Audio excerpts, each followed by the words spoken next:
And in response, some defenders of the first Avatar have suggested that, well, all modern stories borrow bits and pieces from older media. Just look at George Lucas, who combined Frank Herbert's Dune with Kurosawa's Samurai, the Battle of Britain type wartime epics of the 40s, the Golden Age westerns of the 50s and the 60s. If you criticize Avatar for being derivative, the argument goes, you have to criticize Star Wars for the same thing. This is what, in the trade, we call a moronic argument, but it's not so moronic that it warrants no response, in that I've heard enough people repeat it that it must require some kind of response because evidently it's not sinking in. It contains, I suppose, a grain of truth in that much great art does indeed derive its beats, its themes, from older and archetypical works. But it misses the profound difference between invention, innovation, and derivation. George Lucas derives his ideas from multiple sources, but in combining them in new and exciting ways to tell a grand epic, he has innovated within the medium of film. All innovation derives from the invention of those who came before. Invention is, in fact, often quite useless in its own terms. It takes innovation for the wacky inventions of old to find a popular form and use. If, by contrast, you simply take the entire plot of an older work and slap a new coat of paint on it, your work is not innovative, it is purely derivative. Visual effects, of course, are a different matter. There, much innovation did occur with the film. But it's probably also worth setting out at this stage the difference between the necessary and sufficient conditions for a good film. A necessary condition is that which must exist for an argument to hold. The argument here being Avatar or The Way of Water is a good film. But the necessary condition cannot hold the argument alone. A sufficient condition is that which must exist and which, if it does exist, is enough to hold the argument on its own.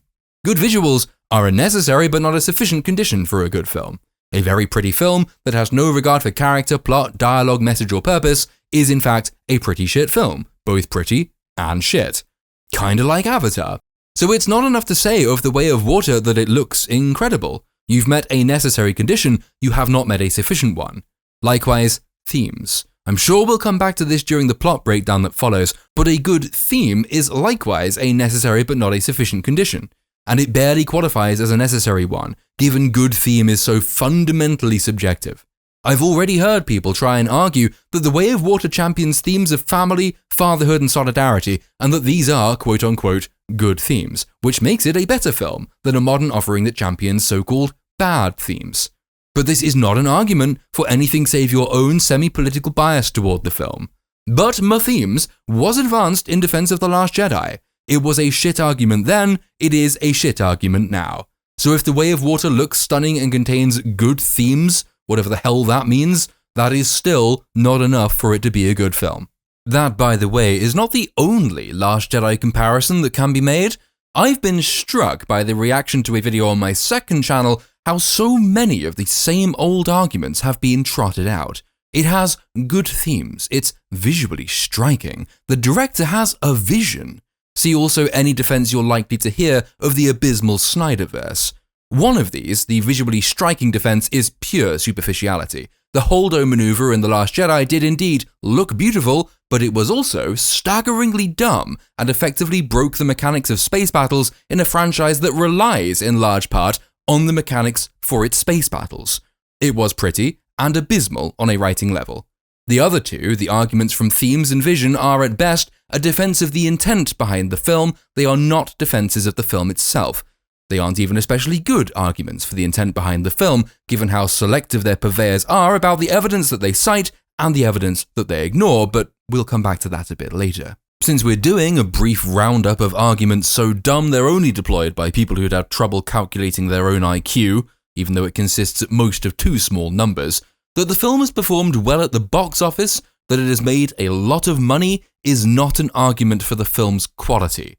It is, at best, an argument for its popularity. Though even then, the fact the box office only accounts for those who paid to see it and not for what they thought of it makes it a sketchy argument even for that proposition. Most of the idiots who deploy this non-argument would not accept that argument were it to be deployed in favor of a money-making property they dislike.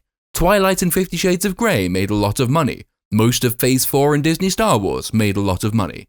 Coldplay, BTS, and Harry Styles make lots of money. Say we take off, nuke the site from orbit. It's the only way to be sure. McDonald's sells more cheeseburgers than any given restaurant sells good quality steaks, from which you would have to be mad to conclude that McDonald's does meat better than a proper steakhouse. Popularity and quality are not the same thing. This video will get many more views than any given idiot in my comment section saying, "But it's made squillion so you're wrong, lol." But I'm morally certain that these idiots would not recant solely because of my comparative popularity.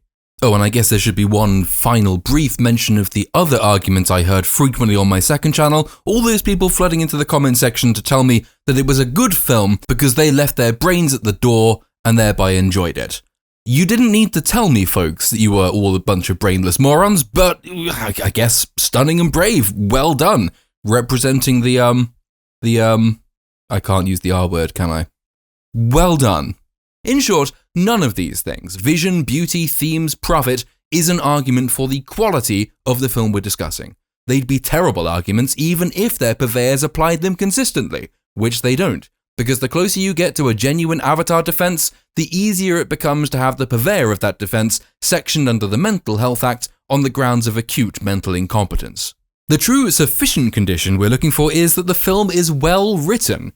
That is not to say that badly written films cannot be entertaining or pretty or humorous or enjoyable. This is shit but enjoyable explains the long career of Arnold Schwarzenegger. But for it to be good and enjoyable, it requires a story that is well told, characters that are well formed, a world that is well built, relationships that are well realized, emotions that are well understood and properly invoked, and all of that stems from the writing.